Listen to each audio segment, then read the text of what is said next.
اور زیبا جیسے پروفیسرز بھی ہیں جو کہتے ہیں کہ یہ انقلاب ہمارے لیے گلے کی ہڈی بن چکا ہے اب. لیکن اس انقلاب کو لیڈ کرنے والے، اس انقلاب کا اکیلا چیمپئن کہلانے والے خمینی اس انقلاب سے 1 سال پہلے فرانس کے اندر ایک خطاب کرتے ہیں جس میں کہتے ہیں کہ ہر انسان کو شخصی آزادی حاصل ہے، ہر انسان کو بولنے کا حق حاصل ہے، اور کسی کو یہ حق حاصل نہیں کہ وہ کسی بھی انسان کو قید کر سکے، سب آزاد ہیں. لیکن شاید ان کا اشارہ انسان کے طرف یہ نہیں تھا کہ تمام انسان اس میں شامل ہیں، بلکہ ان کا اشارہ صرف مردوں کی طرف تھا. اور اگر ان کی اس تقریر کا میں دوبارہ سے اصلاح کروں تو کچھ یوں ہوگا کہ تمام مرد آزاد ہیں، ہر ایک کو حق حاصل ہے کہ وہ اپنی مرضی سے بول سکے، اپنی مرضی سے بات کر سکے. ہر مرد جس کو کوئی قید نہیں کر سکتا، کیونکہ اب خمینی کی ریاست کے اندر عورتوں کو تو آزادی حاصل نہیں، نہ بولنے کی آزادی، نہ گھومنے پھرنے کی آزادی، نہ اپنی مرضی کا لباس کرنے کی آزادی، نہ کوئی حرکت کرنے کی آزادی. اگر آزادی حاصل ہے تو صرف مردوں کو حاصل ہے. اور ایسے واقعات جس کے بعد اس انقلاب پر، اس اسلامی نظام پر اور اس ایران کی حکومت پر بہت سے سوالات اٹھنے لگے. 2022 کے اندر ایک واقعہ پیش آتا ہے کہ ایک لڑکی امینی اپنے بھائی کے ساتھ ٹرین میں بیٹھ رہی تھی اور پیچھے سے ان کو وہاں کی موریلٹی پولیس جو اخلاقی پولیس کہلاتی ہے وہ ان کو روک لیتی ہے اور ان کو قید کر لیتی ہے. وہ لڑکی مزاحمت کرتی ہے کہ مجھے کیوں قید کیا جا رہا ہے، میرا گناہ کیا ہے. اب چونکہ وہاں پر اسلامی نظام ہے اور انہوں نے یہ شرط رکھی ہے کہ سب مذہبی لباس پہنیں گے، سب سے مراد عورتیں، مرد پر ایسا کوئی قانون لاگو نہیں ہوتا. اور 2005 کے اندر انہوں نے عورتوں کو کنٹرول کرنے کے لیے اخلاقی پولیس بنائی، اور یہ اخلاقی پولیس دیکھے گی کہ کس عورت کا لباس ٹھیک ہے اور کس عورت کا لباس ٹھیک نہیں. اب ذرا یہاں کے لوگ اب مجھ پر تنقید کریں گے، میری اس بات پر تنقید کریں گے، لیکن ایک لمحے کے لیے ضرور سوچیں کہ جب آپ کے ساتھ آپ کی بہن جا رہی ہو اور پیچھے سے ان کو کوئی بالوں سے کھینچے، آپ کے ساتھ آپ کی گھر والی خواتین ہو، کوئی بھی ہو سکتی ہے، آپ کی بہن ہو سکتی ہے، آپ کی بیوی ہو سکتی ہے، آپ کی ماں ہو سکتی ہے، اور ان کو پیچھے بالوں سے کھینچا جائے اور زمین پر گرا کر ان پر خواتین بیٹھ کر ان کو گاڑی میں ڈالیں اور یہ کہہ کر کہ اس کا جرم یہ ہے کہ اس کا لباس ہمیں درست نہیں لگا، تو آپ پر کیا گزرے گی؟ ذرا اس لمحے کو سوچیں. اب امینی نے بھی مزاحمت کی، اس نے کہا مجھے کوئی ایسے قانون کا نہیں پتا، لیکن اس لڑکی کو وین میں ڈالا جاتا ہے. اور اس روز اس وین میں اور بھی خواتین شامل تھیں، ان کو بھی قید کر لیا تھا کہ آپ کا لباس بھی ٹھیک نہیں. اور جب اس لڑکی کو اپنے ساتھ لے جایا گیا تو اس نے مزاحمت کیا اور گاڑی کے اندر بھی اس کو مارا گیا، پیٹا گیا، اور یہ پولیس کسٹڈی میں، اخلاقی پولیس کسٹڈی میں فوت ہو جاتی ہے.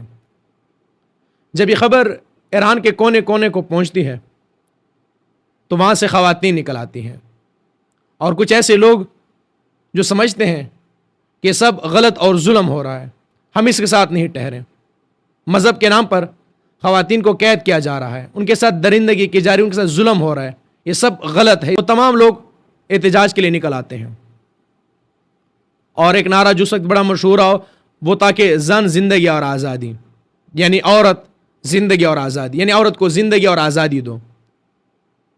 اب کچھ لوگ اس جملے کو بھی اپنی مرضی سے ٹرانسلیٹ کریں گے. چلیں آگے بات کرتے ہیں.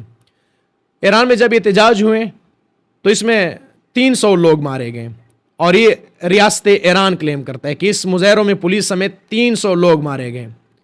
لیکن عورتوں نے اپنے بال کاٹے، اپنی حجاب پہن کے، اور مزاحمت کی علامت بن گئی. انہوں نے کہا کہ اب مزید ایسا نہیں چل سکتا.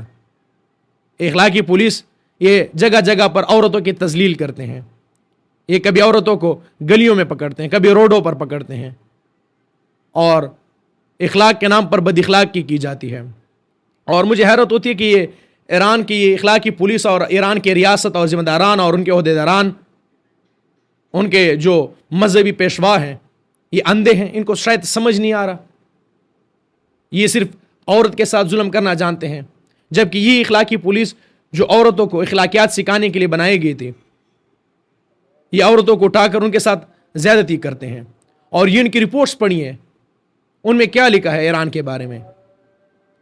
یہی 2020 کے بعد ایک کردش خاتون یہ انٹرویو دیتی ہے کہ مجھے اخلاقی پولیس والوں نے پکڑا اور 2 بندوں نے میرے ساتھ ریپ کیا, اور ان کی مدد کرنے کے لیے ان کے ساتھ جو خاتون تھی انہوں نے مجھے زمین پر گرایا اور میرے ہاتھ پکڑے تاکہ وہ آسانی سے میرا ریپ کر سکیں. لیکن یہ اخلاقی پولیس عورتوں کو حجاب پہنائے گی. ایک اور واقعہ جس میں ایک لڑکا 24 سال کا لڑکا لکھتا ہے کہ میرے ساتھ پولیس والوں نے ریپ کیا. لٹرلی وہ کہتا ہے کہ اس قدر ظلم کیا گیا کہ ان کے ہاتھوں میں جو ڈنڈے تھے وہ ان کے ساتھ چلیں. اب یہ بھی ایران کو نظر نہیں آئے گا. ایک اور 30 سالہ شخص جو کہتا ہے کہ میرے ساتھ وین کے اندر اسی اخلاقی پولیس نے گینگ ریپ کیا.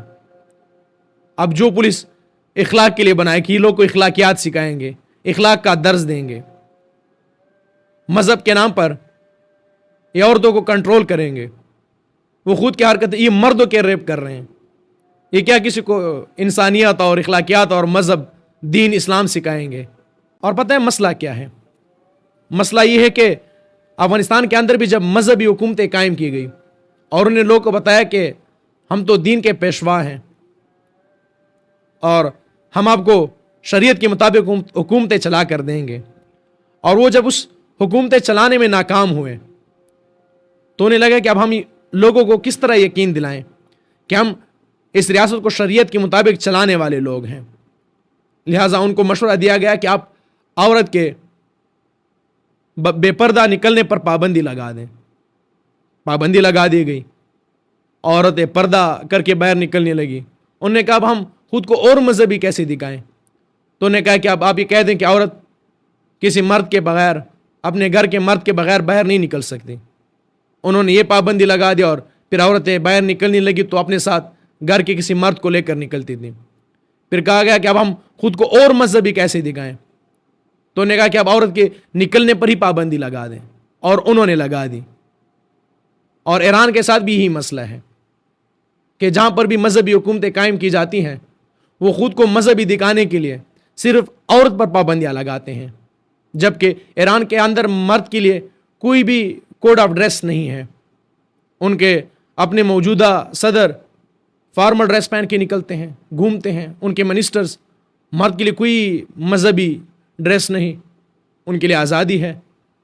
لیکن چونکہ خود کو دکھانا ہے کہ ہم مذہبی حکومتیں ہیں تو لہٰذا عورت پر جبر کرو, ظلم کرو, اس پر ان کو جیل میں ڈالو, قید کرو, گھر کے اندر بند کر دو تو لوگ سمجھیں کہ ہاں یہ مذہبی حکومتیں ہیں.